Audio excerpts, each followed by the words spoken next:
تمہاری جانب اشارہ کروں میں خدا خیر سے لائے وہ دل بھی نوری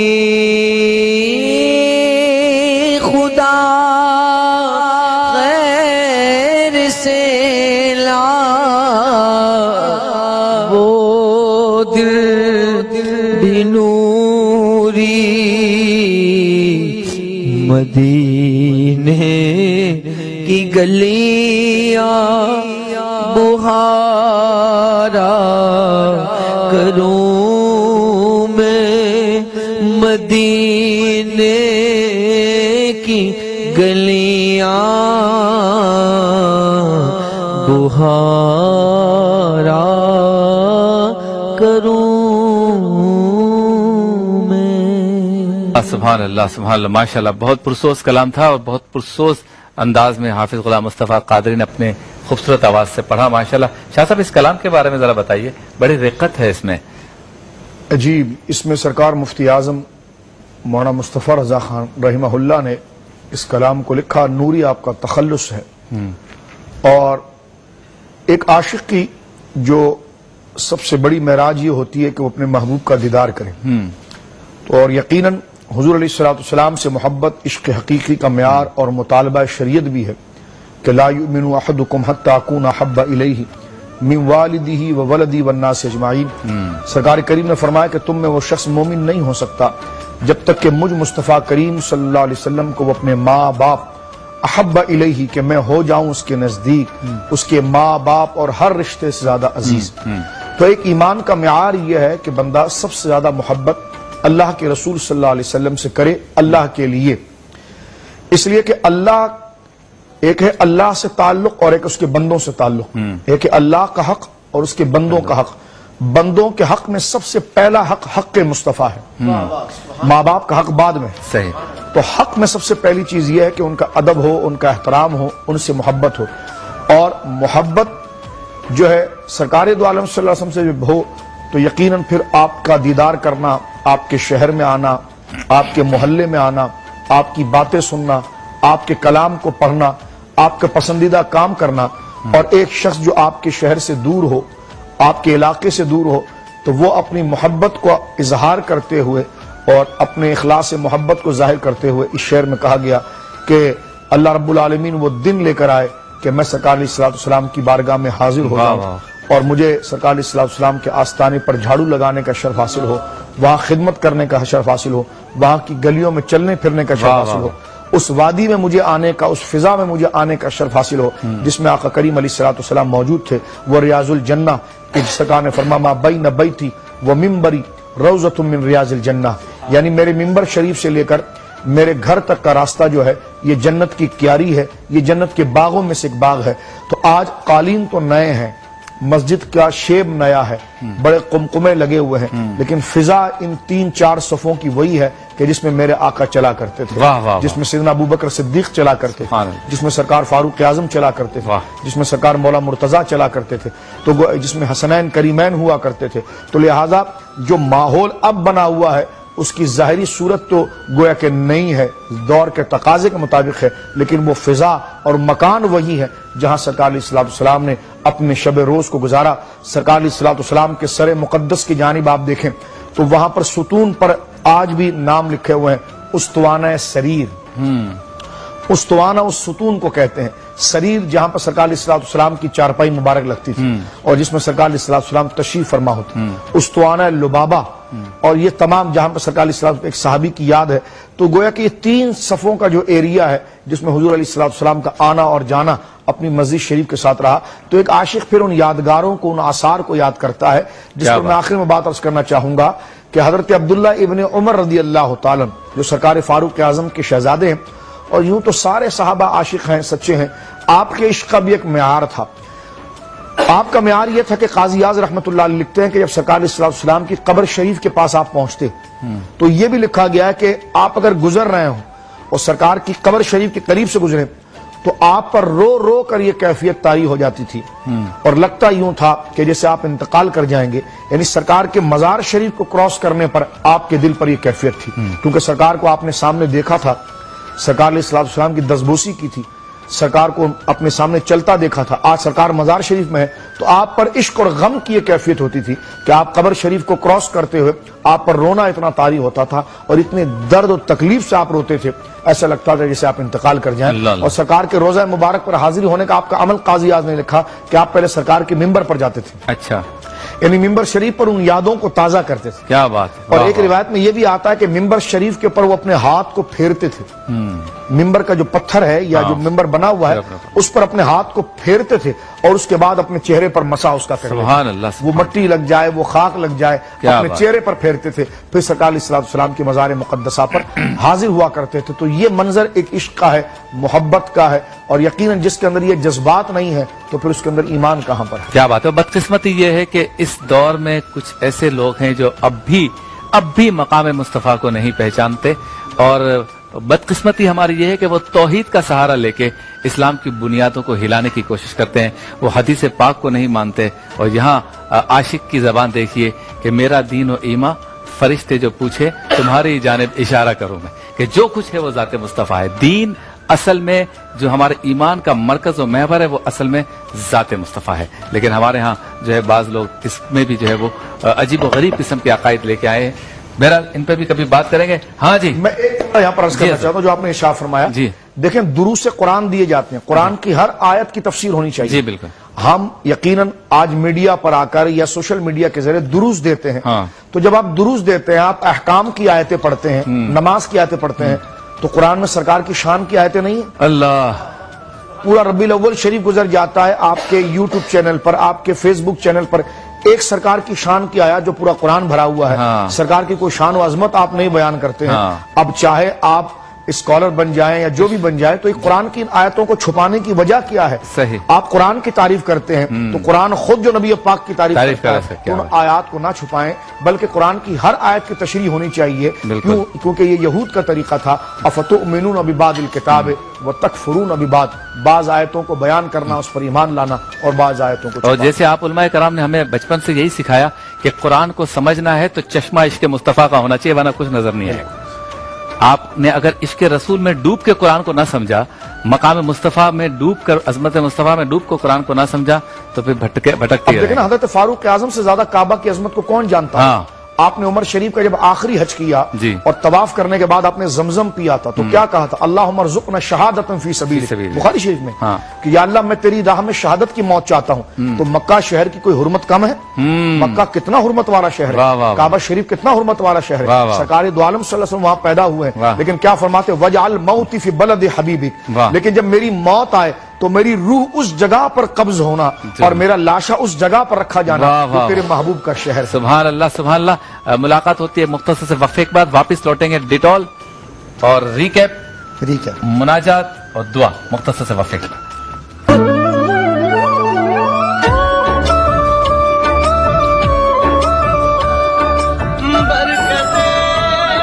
کہ صفائی کا خاص خیال رکھنا ہے, جراثیم سے اپنے بچوں کو خود کو بھی جو ہے وہ پاک کرنا ہے, اور اس کے لیے ضروری ہے کہ کم از کم 20 سیکنڈ تک ہم ہاتھ دھوئیں اچھی کمپنی کے ہینڈ واش سے.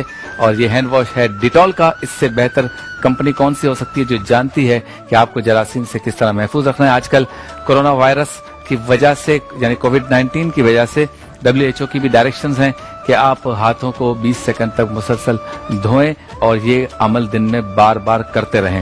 تو آج ایک بار پھر یہی چیز دکھانے, سکھانے, سمجھانے کے لیے اور خود بھی سمجھنے کے لیے ہم آپ کے سامنے ہاتھوں کو دھوئیں گے. اور دیکھیے کہ اس کے لیے پراپر طریقہ ہاتھ دھونے کا کیا اختیار کیا جائے کہ یہ صرف رسمی کاروائی نہ ہو, بلکہ ہاتھ کو ہم پراپر طریقے سے مکمل طور پہ دھو سکیں. یہ آپ نے ڈیٹول کا ہینڈ واش لیا اور اب اس کو آپ نے اپنے ہتھیلیوں پہ ملنا شروع کیا. اس کے بعد اس کے ہاتھوں کے بیک سائڈ پہ, اس کے بعد انگلیوں کے درمیان, واہ واہ واہ. اس کے بعد انڈیویجول آپ کی ہر انگلی, انگوٹھا, ناخن والی سائڈ سے